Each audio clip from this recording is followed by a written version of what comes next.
Court documents reveal new details in disappearance of Nova Scotia children. Court documents pertaining to the ongoing investigation into the disappearance of two young children from the residence in rural northeastern Nova Scotia provide comprehensive details. The documents disclose previously undisclosed information, including the initial results of polygraph examinations conducted on the parents of the 6-year-old Lilly and 4-year-old Jack Sullivan.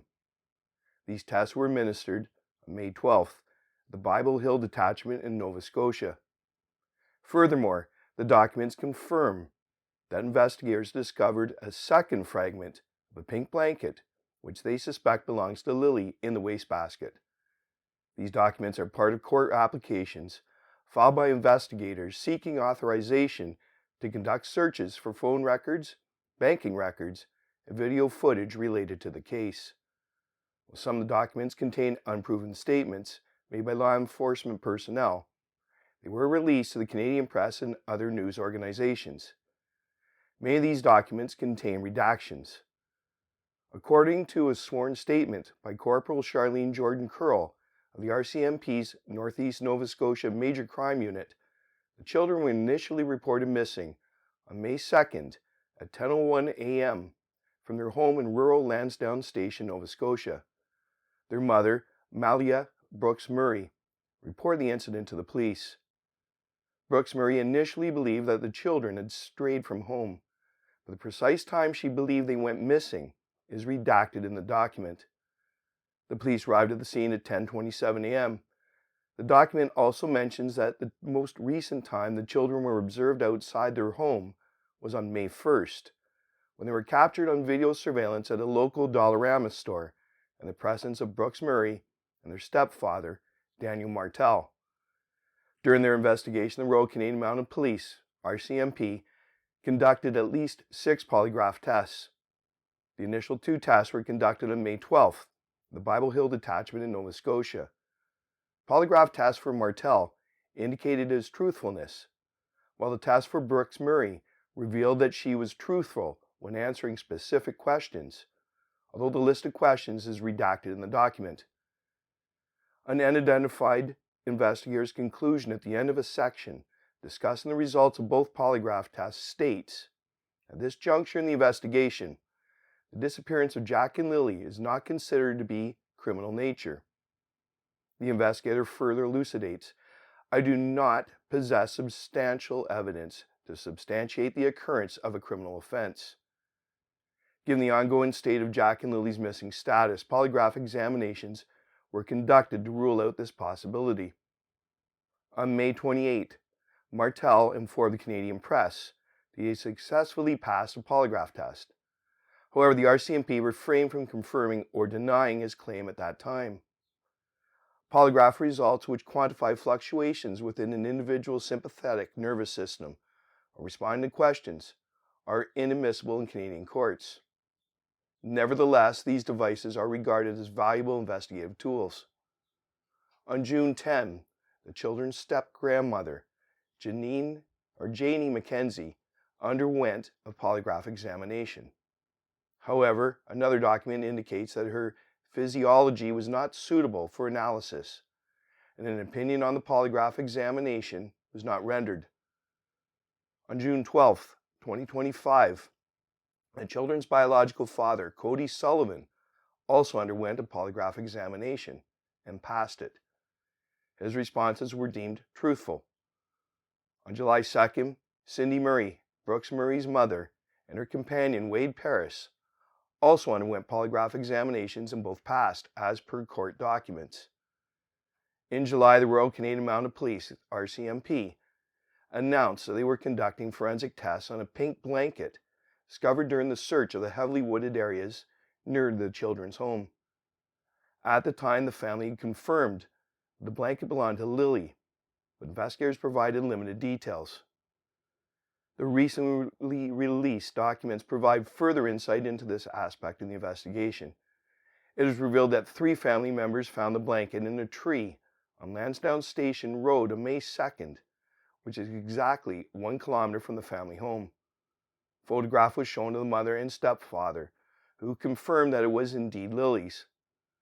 Later, police dispatched a sniffer dog to the area where the blanket was found, but unfortunately the animal was unable to detect any scent of Lilly or Jack, as per the documents. On May 4th, another piece of the blanket was seized by police after it was discovered inside a trash bag at the end of the driveway of the children's home, according to the police report. Police confirmed that both pieces were indeed part of the same blanket. On Friday, the RCMP issued a statement stating that they are still diligently considering all possible scenarios as they continue their investigation. Cindy Bavers, spokeswoman for the RCMP, emphasized that the team is diligently evaluating all tips and information, leaving no scenario unexplored.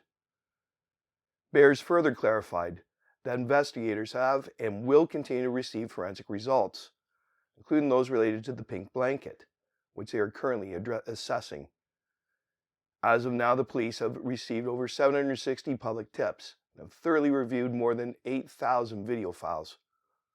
Among the numerous court orders sought by the police, one specifically targeted the Cobequid Pass, a tolled section of highway in Nova Scotia. The RCMP was particularly interested in obtaining video records, including closed-circuit footage from all cameras located on drivers leaving Nova Scotia between May 1st, 2025 at 2:25 p.m. and May 3rd, 2025 at 3 a.m. One of the documents mentioned that on May 3rd, the police received a report suggesting that Jack and Lilly might be with their biological father.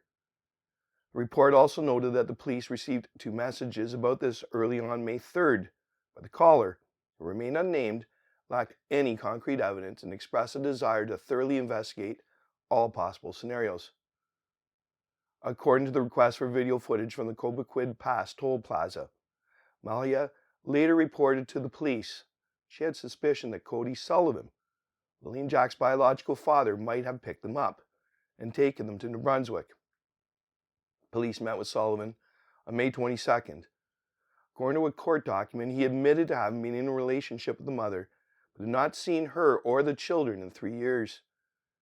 He also clarified that he had been paying child support, contrary to what Brooks Murray had reported to the police. Police noted that Sullivan expressed ignorance about the whereabouts of Jack and Lilly. On May 2nd, 2025, Sullivan was home and had not been anywhere else. He had not been outside his house recently and had not had any contact with Malia since the children went missing. The documents revealed that police had received numerous tips in the case.